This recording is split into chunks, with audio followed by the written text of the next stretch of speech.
listening to Heroes Forge, a Heroes of the Storm podcast. What is going on, Forgers? Welcome to Season 2, Episode number 77, lucky number 7s of Heroes Forge, a community-driven podcast all about Heroes of the Storm. This is your show host, Jeff Reynolds, and I'm here with the co-host of the show who is more awesome than all-you-can-eat Korean barbecue. It's Kristen Ashton. Kristen, I am a huge fan of Korean barbecue, so that is pretty awesome how awesome you are. Dude, that is pretty darn awesome because not only is Korean barbecue delicious because you get to cook it yourself, so it's this hands-on meal, but you get the mighty meat sweats. You eat so much meat, you end up just sweating. It's true. And if you haven't eaten that much meat at Korean barbecue, you have not been doing it correctly. Yeah, if you don't feel like you shouldn't have eaten that much food at the end, maybe that's a double negative, but if you don't feel that way at the end of eating Korean barbecue, you're not doing it right. And I have a feeling that in this episode, we're going to be talking about beef a whole lot, but we'll get onto that in just a few seconds. There's a lot of stuff going on, but first, before we even start, I really want to thank all of our listeners and patrons out there for being patient with us as we go through a schedule change with the show. We usually record this show Sunday nights at 7 p.m. Pacific, and we will continue to record it that night moving forward without any schedule changes in the foreseeable future, but we had to switch it up a few days later this week, so I want to thank everybody for being patient with us as we get this done. And since we waited a little bit, there's a little bit of HGC going on out there. There was. It completed Monday. The HGC ended with Fnatic going up against Dignitas, and it was best of 7, and they played all 7 games. It was epic, and it was incredible. And Fnatic eventually went on to take the victory.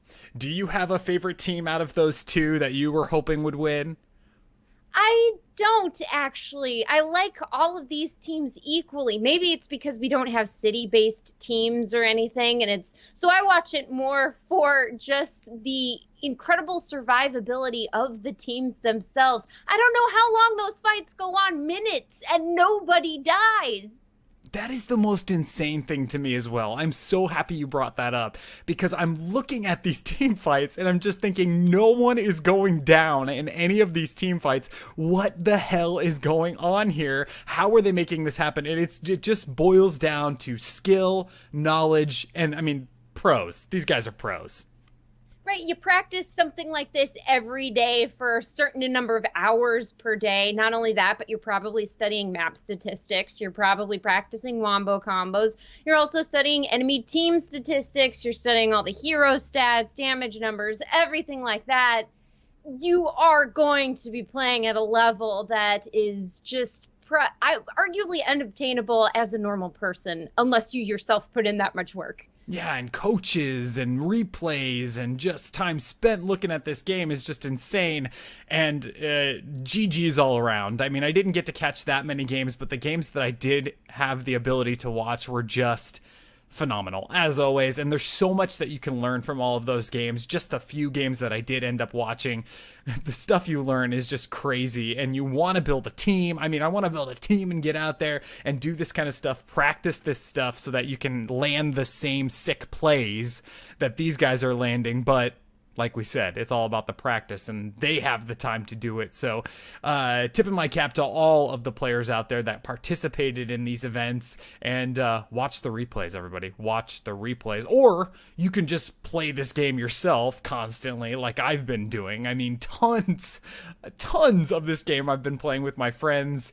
I'm loving Mouth Ale. I'm loving it. The feel is really great. Have you had a chance to dive in? Are you loving it, Kristen? What are your thoughts?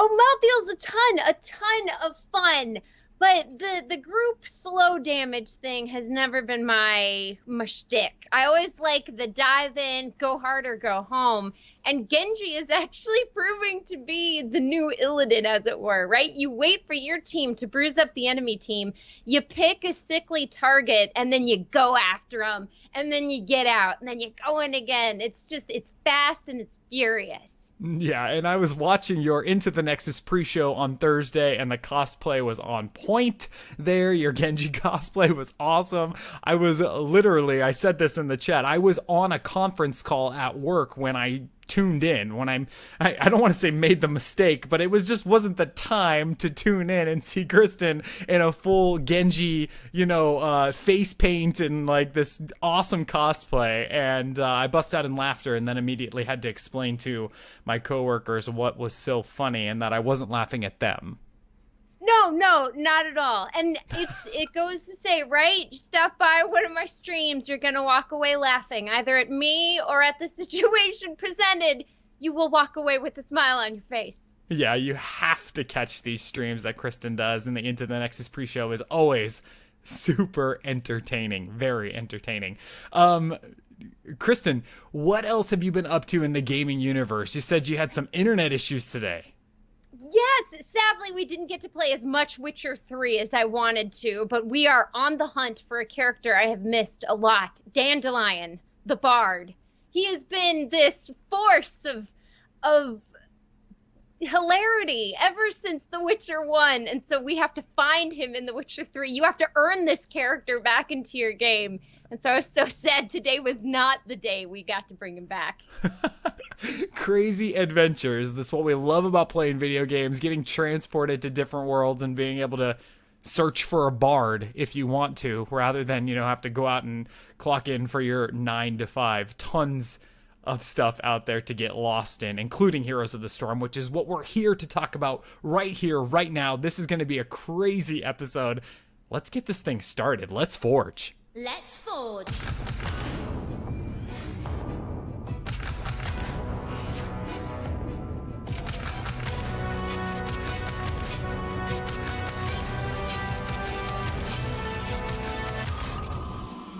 I think we have a lot of first-time listeners out there. So if you're listening to the show for the first time, welcome. What we do is we just imagine hero kits for characters that aren't in Heroes of the Storm yet. And week after week, we just go through all of these awesome characters in these Blizzard universes that haven't quite made themselves present in Heroes of the Storm yet.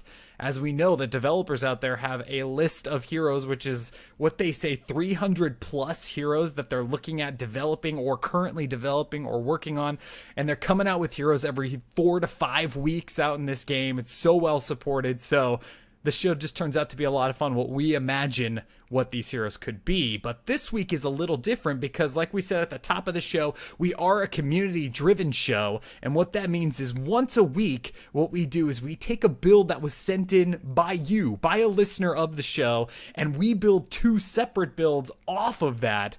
So this week is what we call the Featured Forger, and the Featured Forger this week is one of our listeners named Jeffrey Petty sent in a build for this character, and it just started the ball rolling on, hilarity, I believe, is about to ensue, and even if it doesn't, hilarity will ensue at the fact that it didn't ensue. Well, it should. This is a character that has stood out to most of us. Now, if you've played Diablo II, you've probably heard of the cow level. And there are characters within this cow level. It's not just cows, right? Everyone's first experience with this cow level, you never forget, right? Do you remember yours, Jeff? Yes, I do. This is Easter egg central here, right? This is what I think of when I think of those kind of hidden things in video games and crazy stuff that goes on. Yes, of course I remember my first experience. Do you? Oh, of course. It was kind of under the table, right? Because you hear about this cow level and you go, oh, that sounds fun. And so you find a way to it. You open the portal, you walk through this undergeared, nubbish character that probably isn't even past Act 3. And all of a sudden, these moves and then cows with weapons lay you flat and you're dead within a few seconds. Yes, and it is a departure from the Diablo, like the Diablo look, feel, the whole deal with Diablo. It's cows with weapons. And like you said, other things to fight. And Kristen, give a little example for maybe somebody that hasn't experienced the cow level, what it's all about. Tell us a little bit about the cow level and who we are forging this evening that was sent in by our Featured Forger. Alrighty. Alright, so Jeffrey decided to send in the most legendary Cow King. And this is what I managed to scrape together from the very, very little we know about this. It is said there is no cow level. Haggard players of Diablo II would say otherwise. If prodded, they would fearfully speak of a land through a portal. A land populated by nothing but hell bovine with a thirst for blood. After a few more drinks, they would then stare blankly ahead, recalling long-buried memories of a bovine king before devolving into a string of words lacking coherency. Oh, it's so great. It's so great because this Cow King, I mean, there's not any lore. I mean, there's no lore behind this other than the lore that you create with yourself. I mean, playing this level, experiencing the Cow King over and over and over again. And there's a few factors in fighting the Cow King that are really interesting that actually I didn't know until doing the research on him, where you go into this portal, right, to get into the cow level, and you're in the cow level and you're, battling away. And if you kill the Cow King, who's kind of sectioned off into his own special section, then it immediately teleports you out of the cow level and you can't get back into it through that entire playthrough on that difficulty with that character anymore, correct? Correct. That is what I heard. And because of this, if you group with people to take on the cow level, it is bad manners, very bad manners, to go straight for the Cow King. Yeah, it's BM. It's very, because if you kill the Cow King, because here's the other thing about it that I also found out with research, there is an armor set that you can only get in this portal, in this world, and you can get it from any of the beasts that you fight down there. They can drop any of the items, including the Cow King, and it's one of the favored armor sets for twinking, for making a character that doesn't fully max level out, but is just really powerful at whatever level they decide to reach. It's a big popular thing in World of Warcraft to be able to, you used to get to 19 and then never level up again and get the best armor for being a level 19, go into battlegrounds and fight each other, all this stuff. So I guess that was a thing in Diablo 2, and this armor set that you could get from the cow level was coveted. So if you kill the Cow King, you're locked out. Yeah, it was extremely coveted. And not only that, but it was extremely hard to get, right? Because you got one piece from one level and then you're locked out. So you got to get to the next difficulty. Then you possibly get the second piece, and it just keeps going like that. And I think there are a total of 3 pieces. So it's not impossible. There's just a lot of grinding that has to happen. Yeah, a lot of grinding and a lot of luck. I mean, this is maximum Blizzard grinding luck here, because you basically... I saw videos on YouTube of people that would restart. Like, they'd restart their whole Diablo experience to go, because they're like, well, didn't drop, time to go back and do it again. And start from the beginning, even if they were on a multiple playthrough. Like, if they were on the 3rd difficulty level, they'd be like, well, gotta start over. Start the whole thing back over. I mean, it's insane. It's dedication, and it's a certain love and a certain amount of addiction that I think all of us gamers can share. Well, especially you, right, Kristen, because you're a completionist when it comes to games, right? So you're thinking, maybe not this specific experience, but this is something that you could relate to. Oh, entirely. You know how many hours I put into video games making sure I got everything? So many. I mean, and even now playing The Witcher, I'm having to hold back because I could probably lose an entire year on the game. Yeah, I mean, there's tons of games out there that are like that for me, including Heroes of the Storm. I'm opening loot chests and I'm like, oh, don't have that already. Don't even play that character, but I don't have it, so I'm not going to re-roll. I'm just going to try to get as much as I can out of all these loot boxes for heroes I don't play, because I should be playing them. I should be playing as many heroes as possible, because that's the goal, to get better at this game. So long story short, the Cow King is such a crazy character with not a lot of lore, and when this came across our desk, so to speak, sent in by our featured forger, Jeffrey, when it came in, I was thinking, and Kristen and I had a great minds moment, we're like, who do you want to featured forge this month? And it was the Cow King on both accounts, because we need to talk about this, and it should be a ton of fun with a ton of cow puns. Oh, I think we've each put in as much work as we can to ensure that at least every single ability, every heroic, every dance move, and every mount or something, costume, the outfit, has a cow-related pun in it. So keep those counters going at home. An epic lurker in the chat is giving us a little bit of lore here, saying, where did the royal hell bovine come from? Some say it was a demon prankster. Some say a farmer gone mad. Others know the truth. They know the story of an arrogant king who attempted to shortchange a demon lord. Stay a while and listen, and I shall tell you of the origins of the Cow King. Moo. I added the moo in the end for effect. Well, you have to, right? There's the mooing in the background. Every song that plays when you listen to this epic, sad backstory is composed of cows and fields. Absolutely. It absolutely is. Let's talk a little bit about Jeffrey's build. It was so great. And once again, every month we say this when we get these featured forger builds, and we have a ton left to talk about month after month. They're just awesome. The amount of creativity that all of the listeners and all the community of Heroes of the Storm has is crazy, and we want even more of you guys to send in builds. If you're thinking of something, oh, this would be really cool if this happened. Maybe it's a hero we even already talked about. A few heroes we've gone back and featured some of the community ideas because they're just killer. They're awesome ideas, and Jeffrey's ideas are no different.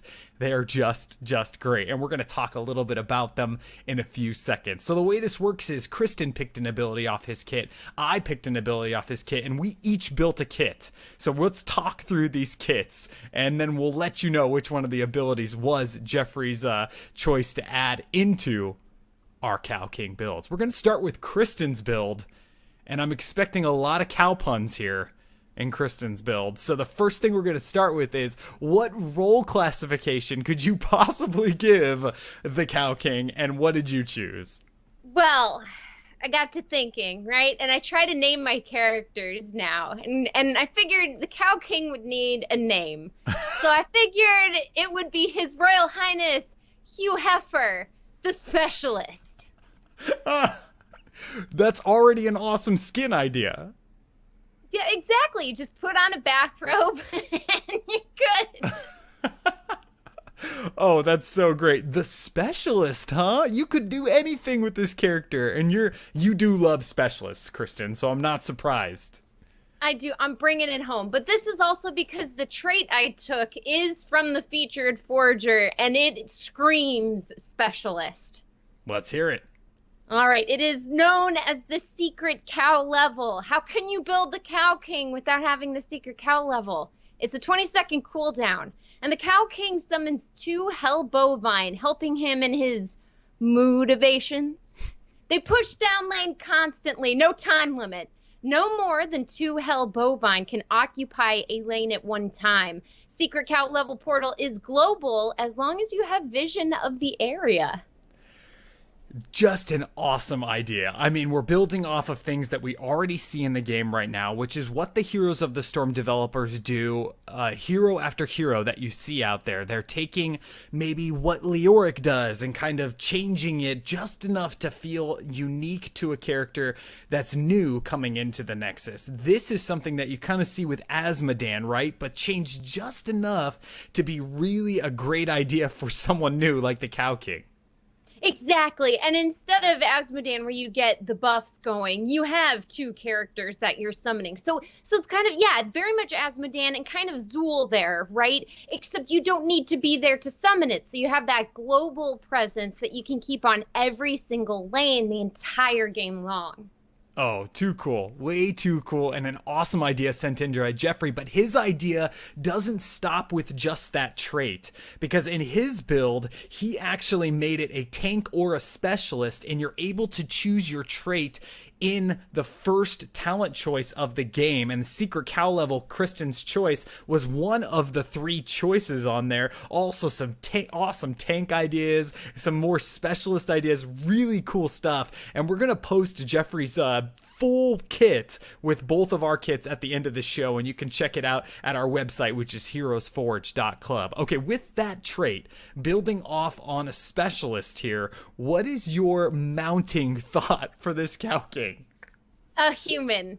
It has to be a human. Too long have humans held dominion over the bovine. I want to see this king wreck it. And, maybe it's one of those peasant humans, and he's got one of those little cloth diapers on or something. Very 1300s peasant revolt kind of thing. Yeah, absolutely. Or it could be another king that he conquered rather than a peasant, because he is the all-powerful Cow King.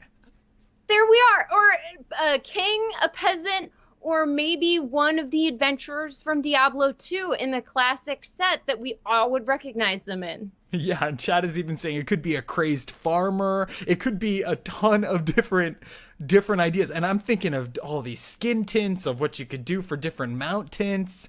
Oh, bravo. Great idea. I thought of a human too. I was like, that's a really, really funny idea to have the Cow King ride a human being rather than, be ridden as a 4-legged creature. There we go. Beast of burden no longer. More of the burden of the beast. That's right. The burden has fallen upon another. And also, what if the human being was not on all 4s, but was on 2 legs, and the Cow King was riding on the back of the human like the treasure goblin or the raptor? It could work. It could work if we can put the butcher and other large creatures on that poor treasure goblin. We can put a cow on a human. Absolutely. There's nothing we cannot achieve with our powers combined. Let's talk about basic abilities here. What's your first one? The first one is known as Deja Vu. No one understands how portals work better than the Cow King. Provided he has Hell Bovine he has hung around near for a set period of time, the king can teleport to them. Oh, nice. So obviously he doesn't need to be near them to teleport to them, but he charges this ability up as he's near his Hell Bovine. Is that how it works? And then he can teleport to them no matter how far away he is? Correct. So as long as those 2 Hell Bovine are up and he has spent time around them, let's say summoning the power of recognition and getting the lay of the land, he can leave that lane to go push another lane and then immediately teleport back should he need to or want to, which would be great, of course, for those larger maps. Oh yeah, and it's so specialisty. I love it that you're Abathur digging basically to go to different lanes, or globals we talk about all the time on the show are just incredibly powerful. So I mean, globals are awesome, and this is basically another global. And even on a small map, I can see how this would be a huge help, because you could just get everywhere so much faster, like on haunted mines and stuff, just going from top to bottom, capturing those camps, keeping the camps under control. Deja Vu is a wonderful, wonderful name. What is the animation for this? Does he summon his own cow portal and jump through it? That's a good question. Now, the Cow King does have udders, but we never see him use the udders to create the portal, but I would like to see him splash some milk upward and it swirls around and creates the portal. That's what I would like to see. Absolutely. And I also found out that there's a bit of controversy regarding the Cow King and udders with milk, because some believe that the Cow King might actually be female. We don't know. The text refers to it as a he, but you're absolutely correct. The Cow King does have udders. But it's one of those where the truth may never be known. And it will never be known. And, you can find the Cow Queen in Diablo 3, I believe, and the Ghost of the Cow King in Diablo 3. But you're right. We need Deckard Cain. We need Deckard Cain in this game, period. No, enough said. Let's get to the second basic ability. What are you thinking there?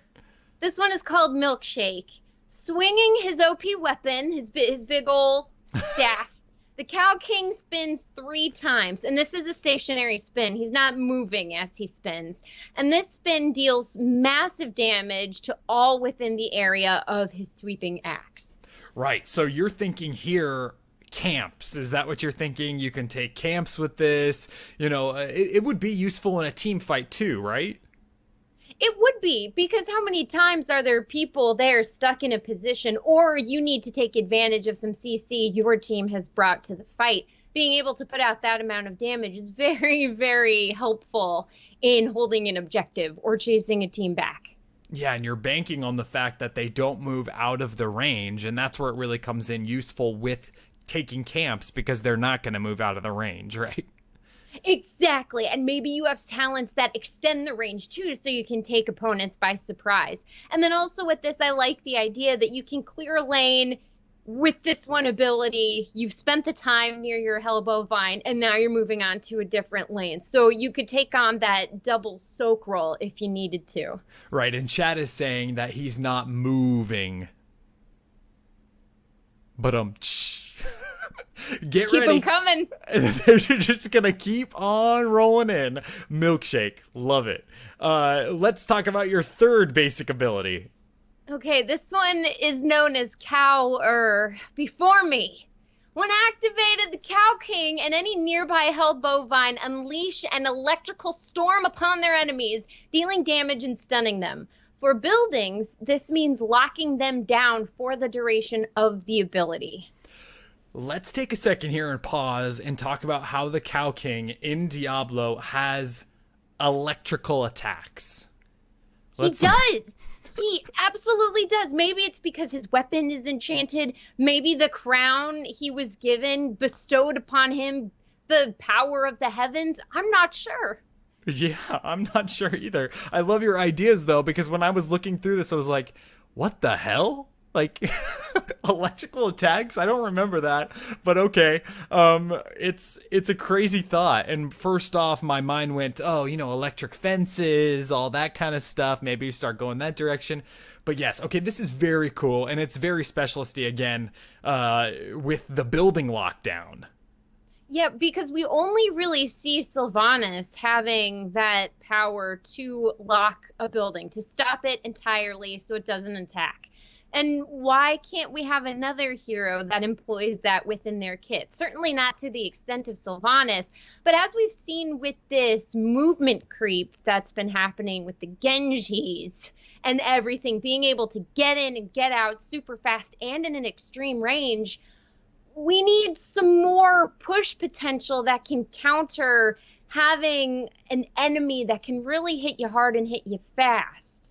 Yeah, that's a great thought. I didn't think of that. That is a great thought. And what I really like with this ability that's cool is that the Hell Bovine also are doing this ability at the same time. So this is the mix of the Asmodan Zool, but also it's got the feel of a Gargantuan with Nazebo, right? You're kind of controlling when the Gargantuan stomps, right? Well, with this basic ability, if you're near your Hell Bovine, they're also going to channel this Cower Before Me.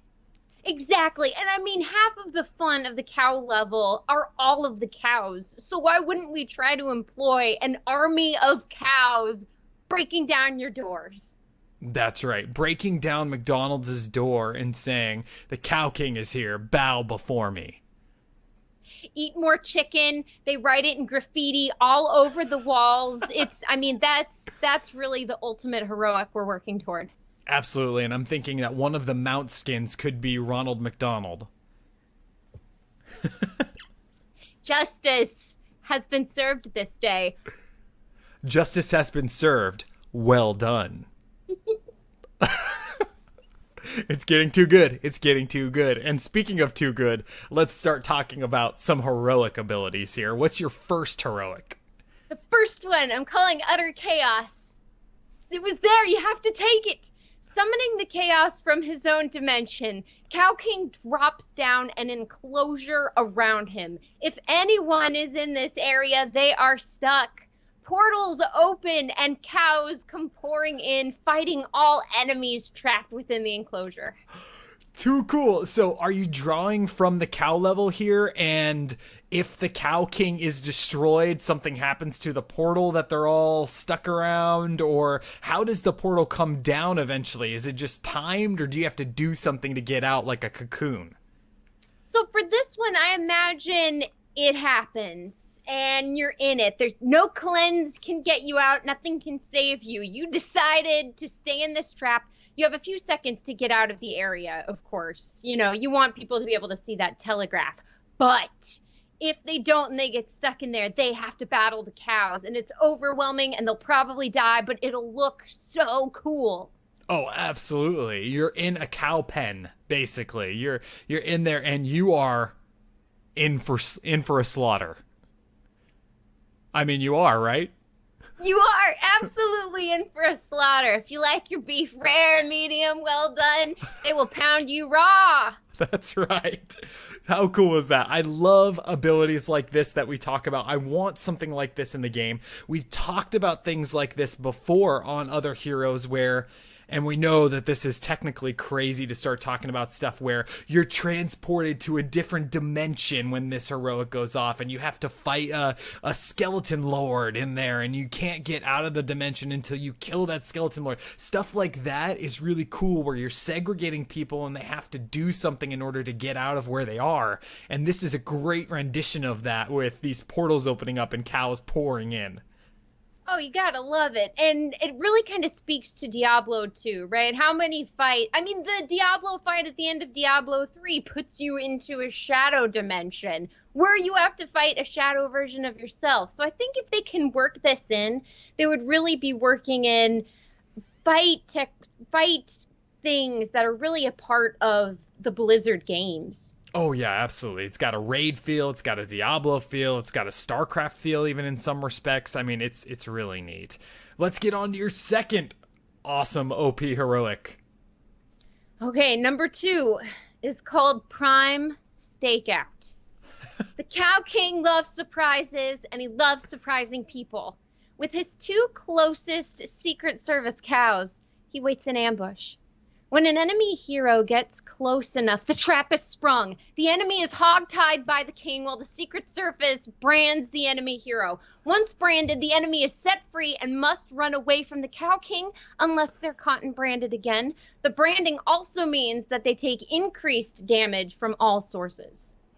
I don't even know what to say. This is hilarious. Okay, so so in this stakeout, are you creating a stealth area for yourself and your Secret Service, kind of like a Valera feel? Maybe it's like some manure fumes or something that are engulfing you and your Secret Service agents?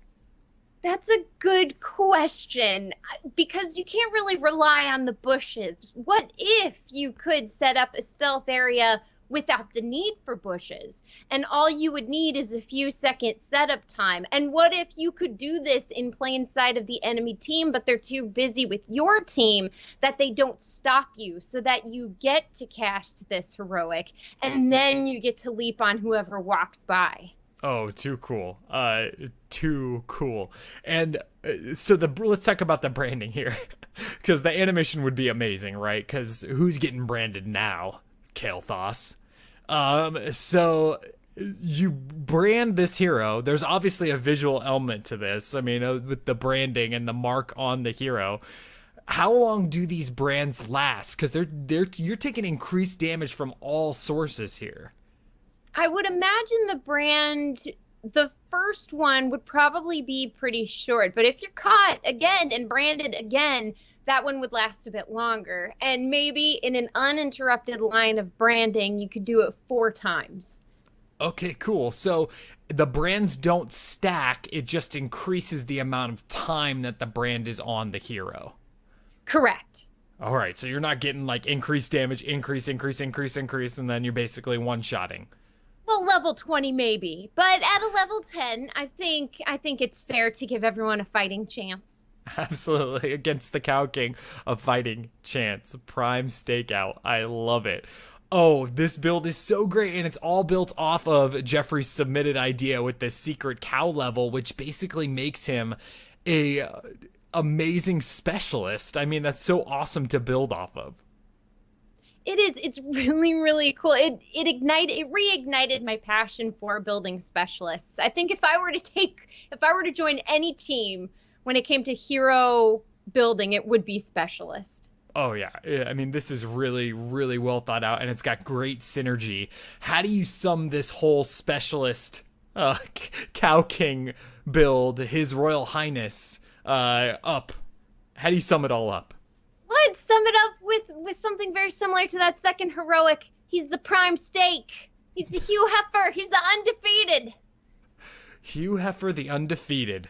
And if you do manage to defeat him, you got to play the game all over again to defeat him again. Wow, great build with a specialist Cow King. Can't wait to get into the second build here. But before we do, we have some people we definitely need to thank. Starting with, first and foremost, the people that help support this show every week, the patrons that support this show. You guys have been doing it for weeks after weeks, and it really helps us keep going. Thank you so much for all of your continued support. If you would like to support this show, you can head on over to patreon.com/HeroesForge and check out all of the goals that we have over there. We want to get to be doing after show games with you guys and all of that stuff, and you can check out all of our goals on our patron site, patreon.com/HeroesForge. Also, we need to thank all of the listeners that join us in chat every week, even when we're on an off night like a Tuesday night instead of a Sunday. We still have a full chat room of awesome people here, so thank you so much for hanging out with us, chat, and join us in the chat because we love the little back and forth that you guys give us. It is really a blast. And we need to thank everyone that's given us a 5-star review on iTunes. This week we did get a 5-star review from someone anonymous, so thank you so much for giving us that 5-star review. And if you would like to leave us a review, drop your name in there and we will give you a shout out at this part of the show. Thank you to everyone that has helped support the show, and thank you to you, the listener, for listening to us week after week. Let's get into the second build here, which mine is very different but still full of a ton of cow puns, and I'm going with a tank. Nice. Well, he's the king after all. It makes sense he would be able to take the most blows of anybody in his kingdom. Yeah, he's beefy. Not too tough. Not too tough, but beefy. You know, when you're in there and you're going up against a team, you're like, whew, they're beefy. Really, though, you would mean it if you were playing against the Cow King, because he is beefy, being a tank. And he's got this trait that I'm calling high stakes. Get it? So we talked about this already at the beginning of the game, where the Cow King, once he's defeated, you can't go back and kill him again in that difficulty. You have to play through the game and do it on the next difficulty level. So I kind of had an idea based off of that called high stakes for his trait. So in this build, if the Cow King is killed by an enemy hero, that hero that delivered the final blow is unable to deal the final blow again to the Cow King for the remainder of that talent tier. Once the tier is completed by the enemy team and the Cow King has the ability to select another talent, he can be defeated by all heroes again.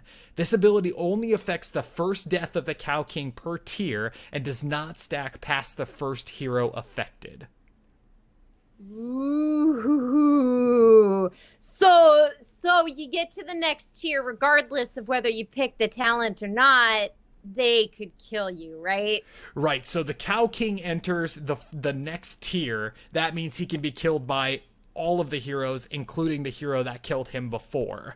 But if he lingers on that tier, because he's like, oh, well, let's say Vala wiped him out at 3, right? They're like, hey, don't level up because I can't be killed by Vala. Well, that's an example of a time where the enemy team would be like, we can push this experience advantage because they don't want to level up because he can't be killed right now by a certain hero. I mean, there's a weird sort of thought process you'd have to go to when fighting against this Cow King. That's true. And imagine the laning capability here. You go in, you die immediately, and then you come back and you can't be killed. So how does it work? They take you down to 1 health?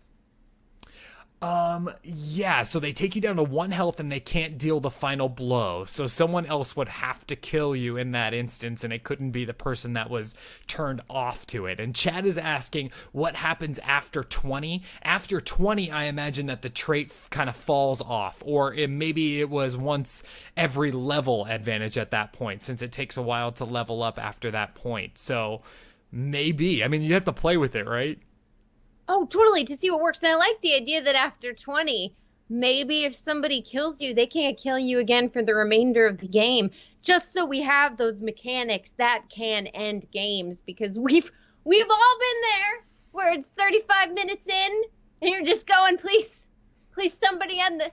I gotta go eat. Absolutely. Gotta watch Game of Thrones. Just end this.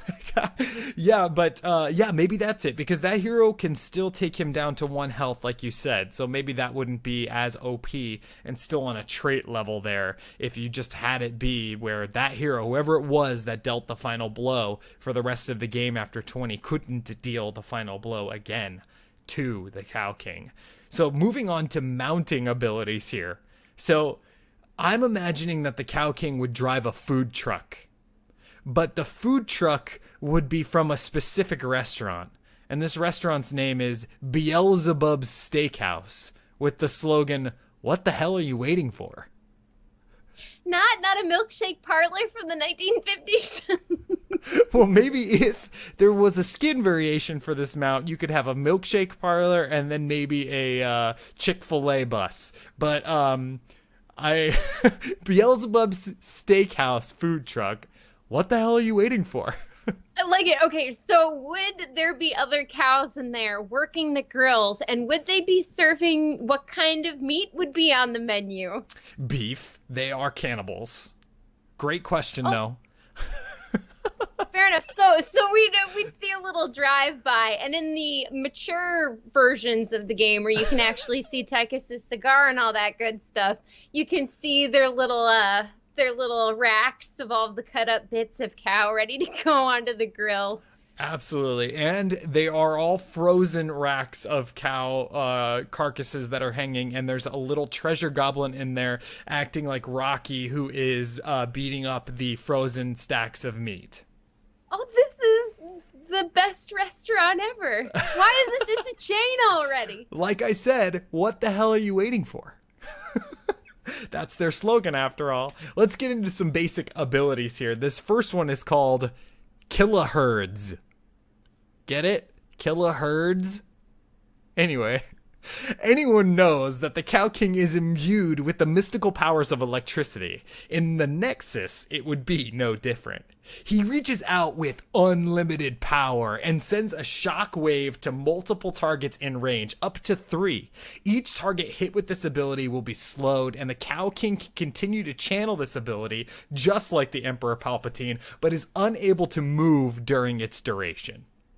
Oh, sick. And let me be the first to admit that I didn't actually get it until halfway through you were done reading the ability. Kilohertz. Kilohertz. It's genius. That is a great pun. Oh, wowza. Oh my goodness. So Emperor Palpatine style, he throws up electricity and it can hit up to 3 targets within range. How big is this range? Let's go with our normal unit of measurement here, and let's say Vala Vault, or let's move it out to a Falstad lightning strike, right? Like, it's that far ahead of you. You have to be facing, the Cow King has to be facing you. You can run behind him and drop the ability off of yourself, which is a cool little strat there I was thinking of. But he's basically reaching out with his hooves, and lightning is striking out just like Sith lightning.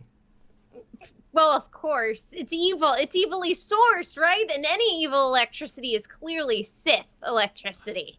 And Absolutely. I like this idea. So would you imagine he would kind of position himself behind the enemy team and then kind of use this? Or is it more he would fight from the back like Azaria, stand a little bit behind his team and use it to slow a runaway?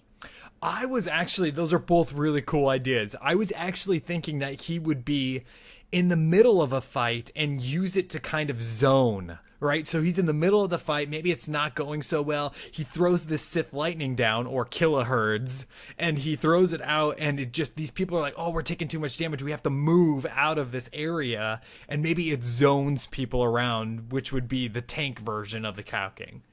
I like that. And that would be extremely powerful against stealthies, especially yeah. someone like a Zeratul who can pop in, pop out, and I would imagine the range would be big enough where it would still stay on him so that you could at least give your team the chance to catch up to him once he's blinked. Got it. I love it. That's a great idea. My latest Heroes of the Storm frustration has been playing against stealthies. It's been really, really frustrating lately where I'm just like, oh, I hate playing against stealthies. Just entirely getting wiped by stealthies, and I need to start taking Brightwing and reveals more because I'm telling you, it feels so good when you find a Nova that's just hanging out in a bush and thinks that nobody can see her, and then you just light them up. Just light them up. My favorite thing to do with stealthies that I've learned is you basically stare them down. With Nova, you practice spotting the fake, same with Sammy and everything. Or if a Zeratul pops out, you just stare them down. You stand your ground and you start attacking them. They usually freak out because they don't expect it. And then they run away and you're safe.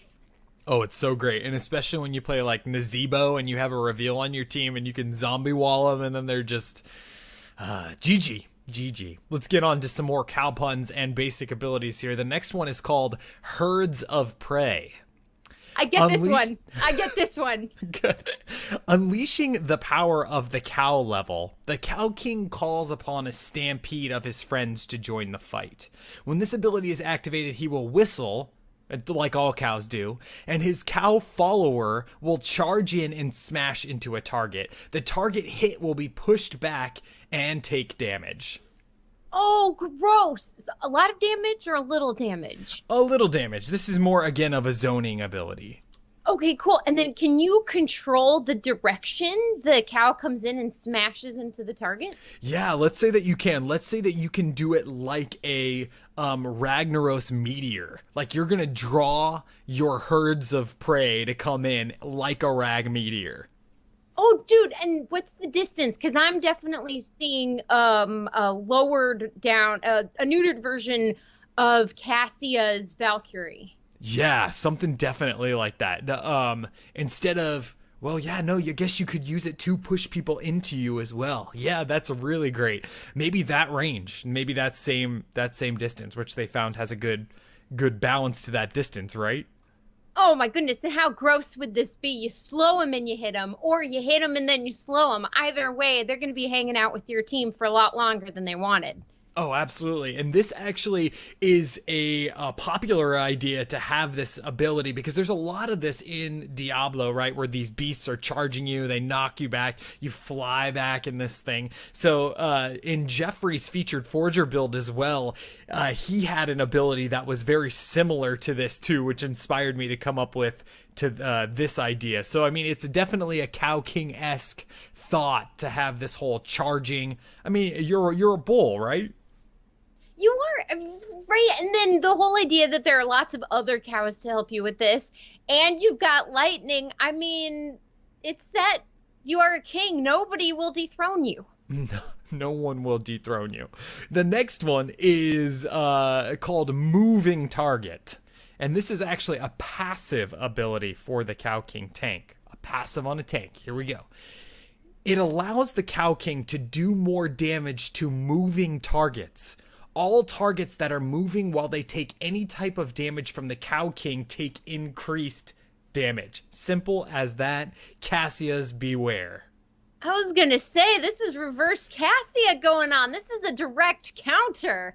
I like direct counters. Yeah, why not, right? Why not? If you're going to give Cassia that, I really got to practice my stutter stepping, I got to go around here.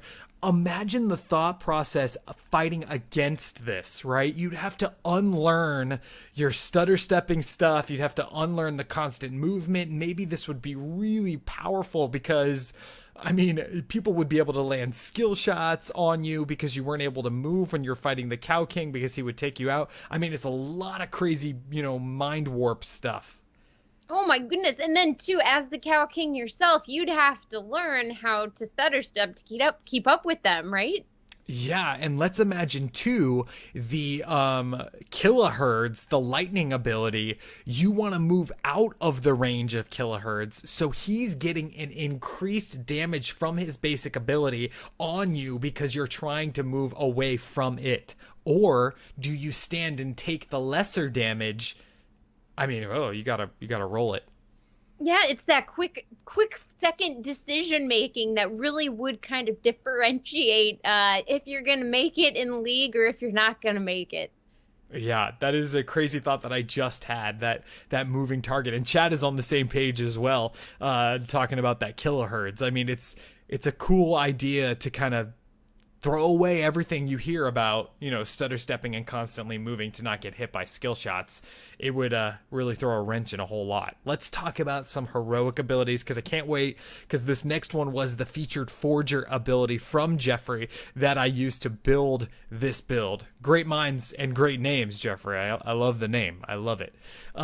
It's called Rawhide. So in this one, the Cow King gains an aura with a triple punch. He randomly shoots molten flames at enemies from a great distance. He has a slowing aura surrounding his immediate body, and upon being struck by auto attacks, he spews off random shots of electricity. The effect lasts for 6 whole seconds, and it has a 70-second cooldown. This is one king to rule them all.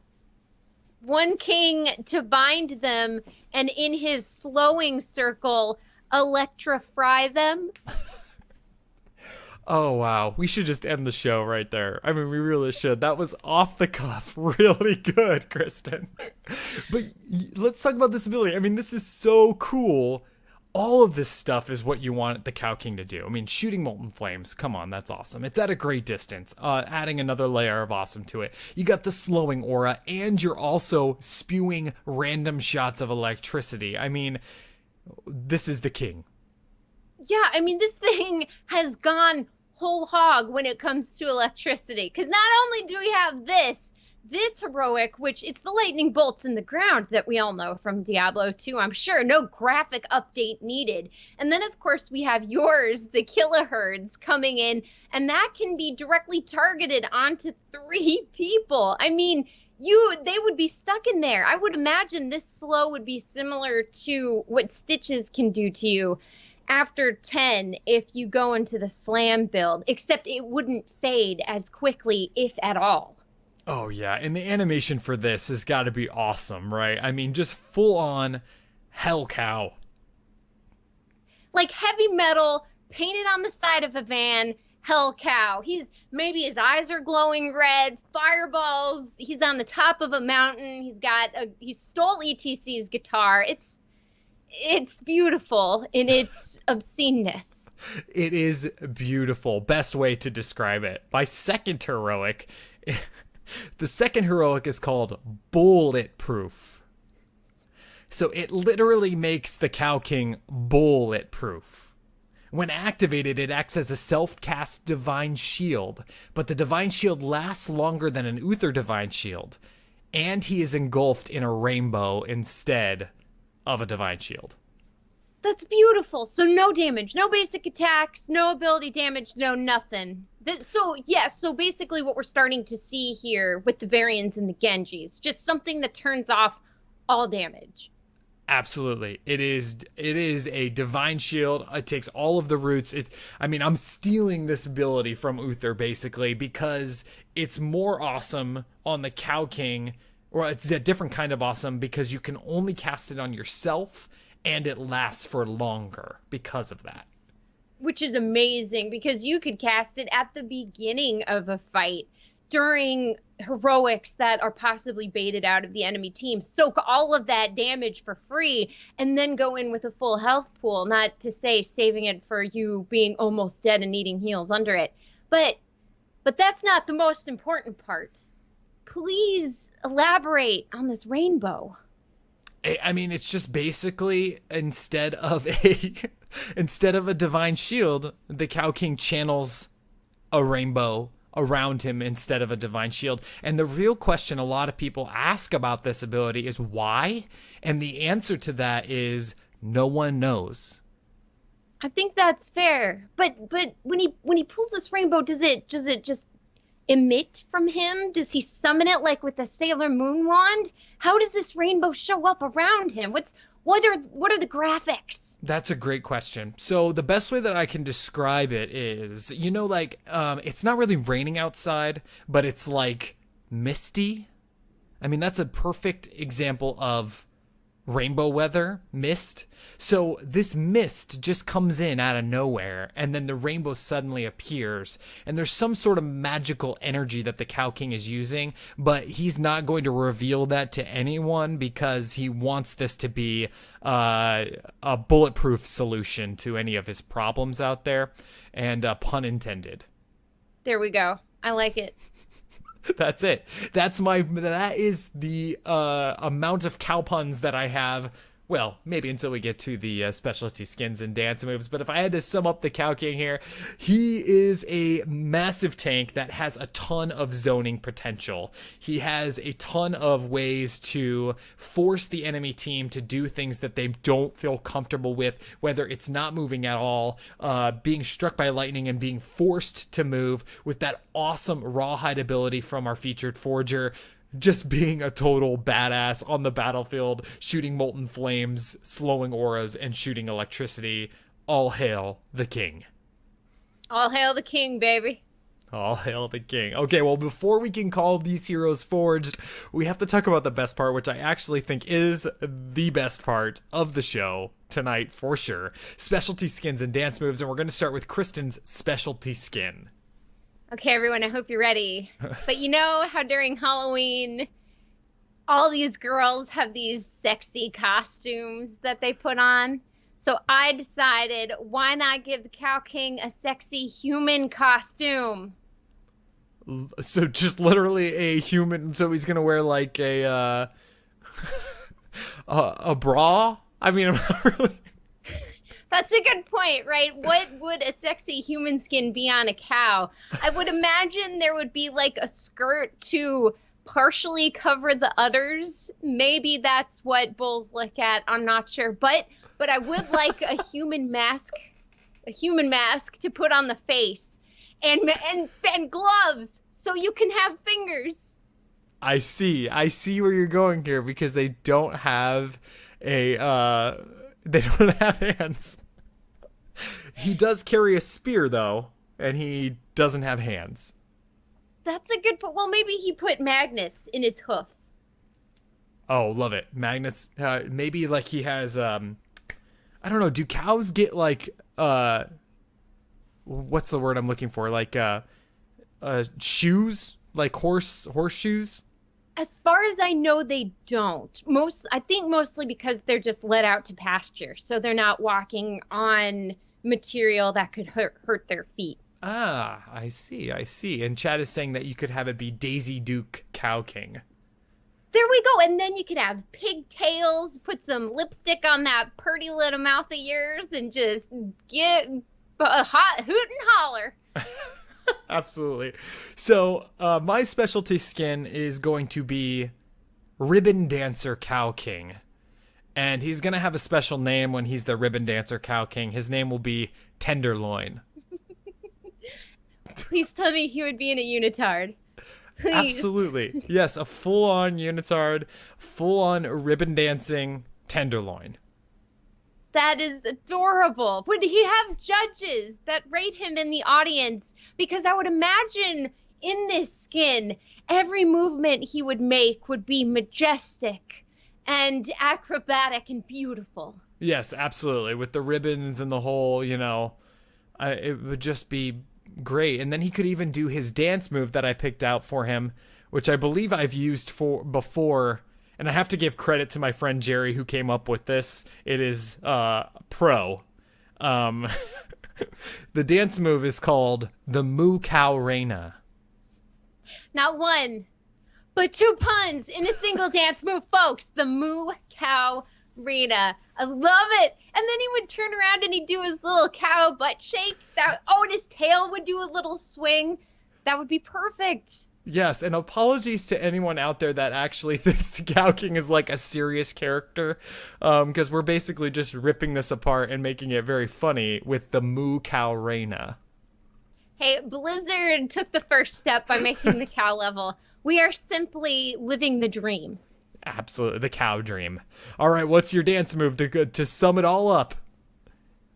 To sum it all up, I'm going with I like to move it.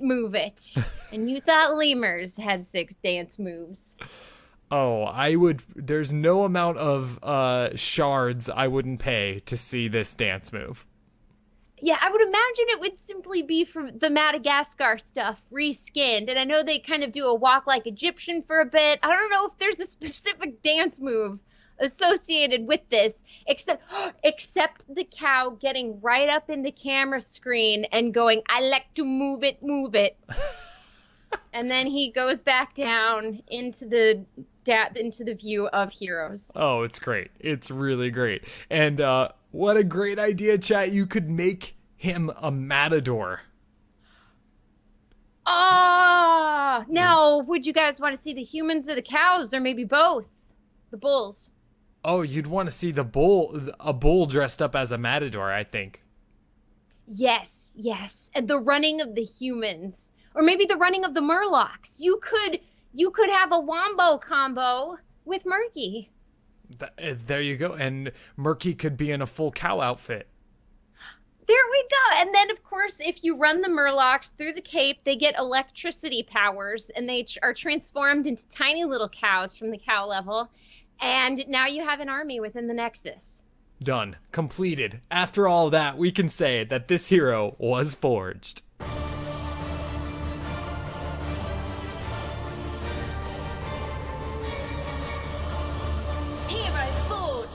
A huge thank you to Jeffrey Petty for sending in this idea of the Cow King. It was so much fun. Probably one of the most fun builds I've ever done, Kristen, to build this crazy character for the Nexus. Agreed. It stretched the pun part of this show further than it's ever been stretched before, because I don't think we've ever done a show that revolved so much around making sure every single ability had some sort of cow or bull joke in there. Oh, absolutely. And it would be a lie if I didn't say that I sat with that pen and paper and I said, I just need to come up with ideas of ability names, and I'll just make abilities that kind of go with the names afterwards. That's what it is. And then, of course, you come up with too many good names, so you got to kind of put them on the start board and figure out, now, what would they be and how would they work together? Because as much as I want this to be a jokey build, I still really want it to work in the Nexus. Oh, absolutely. And you know what? I think it really could work in the Nexus. I think that if they start bringing characters like the Cow King, like Leroy Jenkins, like these characters that are pop culture, Blizzard fan favorites that are not really, they're not Varian Wren, they're not, Tassadar out there. They are just the characters that people just love talking and playing and, all that stuff. I think it would really work. It would, and it would kind of bring up that line, because clearly the designers want Heroes to be taken seriously with as much emphasis and as much work as they've put into turning it into an esport. But at the same time, they understand full well that it appeals to the fans, so there's a lot of humor and there's a lot of heart in there. So where is that line then, where it seems like they're not taking the game seriously anymore, right? Because we have Murky, and he's probably the wackiest character. Stitches might also fall under there, and that's like one wacky character every year or so. Yeah, and they flirt with the wackiness when it comes to skins, right? There's lots of wacky skins out there, but you're right. You're 100% right. Where it's one or two wacky characters have come out so far, I'm ready. I'm ready for the Cow King. It's true. Maybe this BlizzCon, we had very serious Varian, we had very serious Ragnaros last year. Maybe this year is the year we'll kind of go back to that Cho'Gall thing. Maybe they do it every other year. Oh, it would be great. It would be so great. And this idea poured in by Jeff Petty has just been so awesome. And I just want to highlight one more of his trait choices, because again, you can choose one of 3 traits. This one he called Stake to the Heart. Awesome cow pun there too. But upon death, friendly enemy mercenaries and minions in the same lane as the Cow King give reduced XP to enemy heroes able to receive XP in the lane. Another really cool thing that we love on this show is playing with how the game works, and this is a huge detriment to the enemy team. It would, and imagine if further on you could turn it so that they wouldn't get any XP whatsoever. I mean, of course, later on in the game, how much does that matter? Because once both teams have hit 20, that's really as high as you're going with talent tiers. But early game, yeah, just the ability to stop that. And then do you kill the Cow King, or do you let him live and harass you? Oh, too cool. And his entire build will be up on the website. Again, it's heroesforge.club, along with our builds. And don't forget, you can vote on which one of the two builds you heard tonight you thought was the winner of the evening with the cow puns. Also, send us a tweet about your favorite cow pun that happened on this show. Let us know. Tons of really funny things over here, like Deja Moo, Herds of Prey. We got Prime Stakeout. We got High Stakes, and even Bulletproof. Check them out and send us a tweet which one you thought was the funniest. I'd be curious to know which cow pun won the evening as well. Kristen, where can people find you on the interwebs when you're not making up cow puns for this show? When I'm not researching cow and bovine related language, you can find me at Dream Destroyer. That is DRMDESTRYR over at Twitch, Twitter, YouTube, and Instagram. It would also be a lie if I said that I didn't just Google cow puns and look through about maybe 500 pictures of cow puns. Well, it's research. It is collective research. And I think we both learned more about cows this past week than in any point of our lives. Yes, and I think we learned more about the Cow King in this last hour and 10 minutes than anyone has ever talked about the Cow King this much. If you're looking for me, you can find me right here on Heroes Forge. We record the show live every Sunday night at 7 p.m. Pacific on twitch.tv/Amove TV because we are so excited to be a part of the Amove TV podcast and entertainment network. For more great esports and video game podcasts, make sure you head on over to amove.tv for a whole bunch of awesome content, which I know most of you out there already listen to.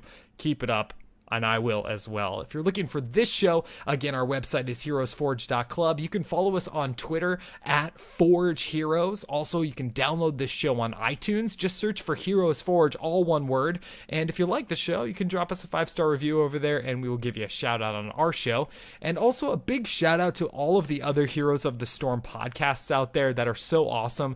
Go and listen to them all. You can take something away from each one of those podcasts. Lords of the Storm, Core, all of those shows out there are just stellar. I mean, they're really good, so listen to them all and keep up your heroes knowledge. Don't forget to vote on which build you think was the better of the two. Also, our patrons. Thank you again to our patrons over at patreon.com/heroesforge. Thank you, thank you, thank you. Kristen, one final thought on the Cow King.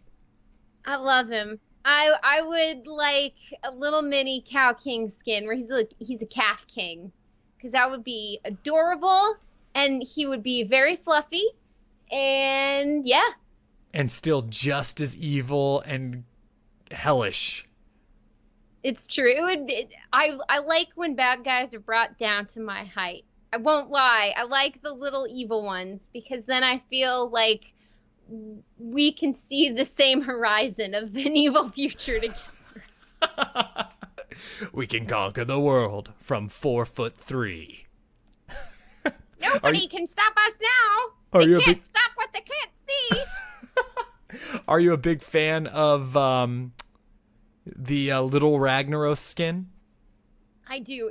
It's very, very cute. And I love, too, that it takes up the same amount of space. It does. It's just very, very well thought out. And one final thought from chat before we call this show. They're calling for the Calf Blood Prince. That's the last pun. And I think that's a really good one to end it on. Thank you so much for listening, and we'll catch you all in the real world.